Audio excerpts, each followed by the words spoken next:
I'm going to show you the car auction where you can make the most profits. I'm talking 40, 50, possibly 60% per car, and maybe even more. But it's not without its risks. Now let's take a look at the car auction I'm talking about. And before we progress on to that, why not subscribe and like this video, because I'm going to do a lot more around these subjects and you do not want to miss out, especially if you're looking for a side hustle or a way to make money flipping cars. And it's a very design down fee now, 206 a lot. Now we have 2012 down fee now, £80 a month guaranteed down fee now. What have we got for that one then? So this is the auction I'm talking about. It is the budget auction. Now you will get some shockers in here, but you'll also find this is a little gold mine as well. And if you can do your research and find the right cars, you can double your money or at least get a 50% return on your investment. But as I say, it is not without its risks. And because we can't attend auction anymore, we need to do as much due diligence as we possibly can, because we can't physically go and kick the tyres. So let's take a closer look at the budget auction and see what cars we can find that we could bid on, we should bid on, and we shouldn't bid on. This looks like an interesting auction, doesn't it? So it is an auction where you don't need a lot of money to invest. A lot of the cars are sort of £500 to £2,000. So there's a low barrier to entry into this auction. But bear in mind what I just said. A lot of these cars will have issues, will have faults, and they can lead you to losing your investment. So you've got to take that into consideration. You could potentially strip the car down if it turns out to be a complete and utter nightmare and get your money back that way, but it's a slow process to recover. Or you might need to fix it and then just break even selling the car on. But if you do your due diligence, you should, most of the time, pick up something there that you can make some proper money on. Now, if you went to a mainstream auction and invested £15,000 into a car, you might see a couple of grand return if you buy correct. But with this auction, you can put £1,000 in and put out £500 to £1,000 on top, 50 to 100% profit margin. Let's have a look at some of these cars where there's money to be made and some of the telltale signs where you've got to walk away. So with this one here, we've got a Citroen Grand Picasso, and when you look at it, we always got to take a look at the assured report. But remember, this is an essential check report, and that means there are no claims available on this car. If we take a look at it, we can see it's also a grade 5, and when we zoom in on the pictures, we can see the rust on the sills on this car. Is it worth 525? That's what it's at the moment. Is it worth any more than that? I would say no. There's too much risk in that for me to pick that car up and do all that work and sell it on. Would you buy it? Tell me in the comment section below. So you can see what we have to do. We've got to check the essential reports, haven't we? And remember, there are no claims on these cars. It doesn't matter if something else happens, you will get no support from the auction house. So we have to make sure we have a look through it and use that as the backbone of our decision on whether we're going to bid for the car. Cars over this age as well and at this price point more than likely only have images as the condition report. They will be given a grade 4 as standard on this sort of age of car. If it's given a grade 5, like on the Citroen with the rust across the sills, you can bet your bottom dollar there's a lot more damage to that vehicle, and you probably do not want to bid for it unless you own a body shop and can do the work yourself. Look down at the list as well, see what other information is there. How many keepers? What's the service history like? And does it tell you about any additional specification on that car that's going to add value to it when you come to sell? Make sure you take all this information in. Do a little bit of research before the auction starts. Don't leave it until the auction is underway, and see what those cars are selling for on Auto Trader, Gumtree, eBay, Facebook Marketplace and the like. How much can you get for that car? Work your way back. How much should you bid for that car?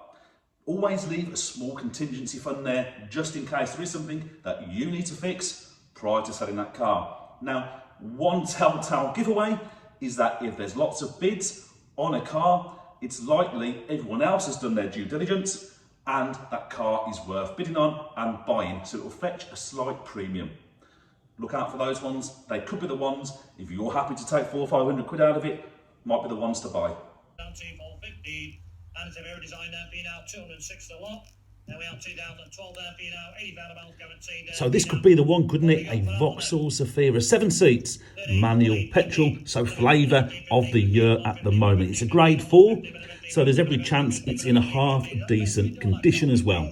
I'll take a 50 likewise, and a 15 bit of 15. And the bids are straight in there, aren't they, as well? So it went quite high straight away. The guide price on that, the cap clean on that, £1,900, isn't it? £1,900. Remember, check the pictures, have a look at the images, make sure everything sort of stacks up for you. And it's gone over the £2,000 mark. Remember, there are auction fees on top of that as well. You've got to get it delivered. You need a little bit of contingency. A lot of interest in that. That, obviously, is a decent one to buy.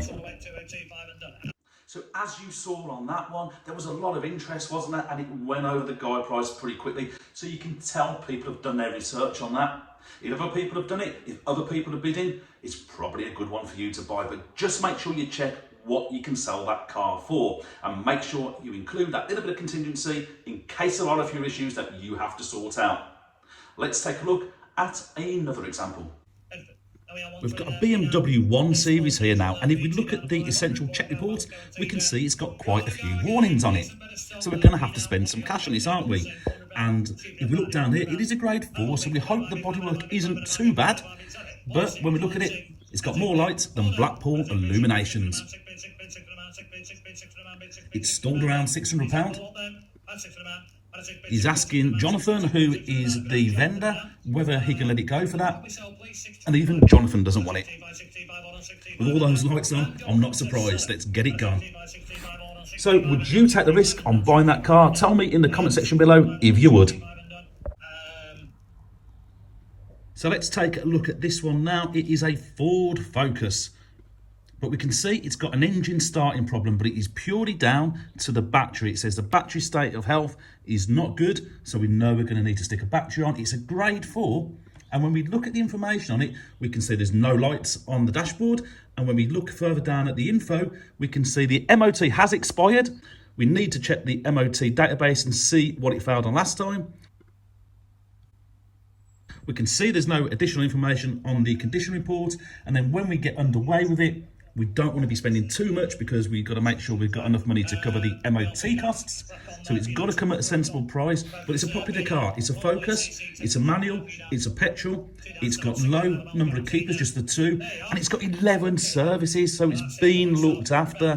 We've just got to make sure, though, we have a look at that MOT database and see if it failed on many things last time it went through.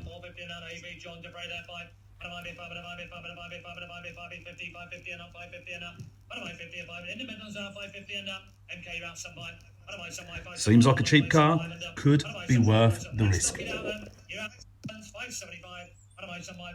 So what do you reckon? There's some really good deals there, isn't there? But as you can see, you've got to look at the images. You've got to check that essential report and bear in mind there's going to be zero comeback. It's the budget sale. Don't go picking the phone up to the auction and saying, oh, look, the car's turned up. There's all sorts of issues with it. They will more than likely not help you out. This is a budget sale after all. The cars are grade 4, grade 5 with essential checks. They're there to sell and move on. They're not interested in hearing you go to them with issues. It's a budget sale. But the opportunity to make a lot of money is there on these cars. For a relatively low investment, you can put in 50% to 100% margins on these cars. Of course, you could buy 3 or 4 and you could lose all your money.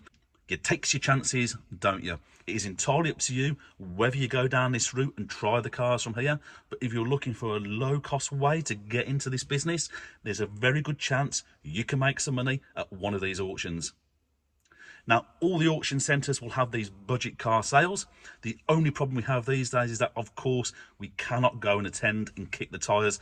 Now, that works in our favours a bit because the prices will come down because people need to take more and more care when buying these cars, don't they? What do you think about these budget auction sales? Tell me in the comment section below. And remember, if you have enjoyed this video, please do subscribe and like the video. Why not leave a comment? Your support is always appreciated. And I'm going to do several more of these videos over the forthcoming weeks to give you more tips on where you can buy your cars from. We'll look at low value, we'll look at high value, and we'll look at everything in between. We'll look at specialist auctions, and we'll look at various auction sites as well. And we'll also explore where we should be selling these cars for a quick turnaround.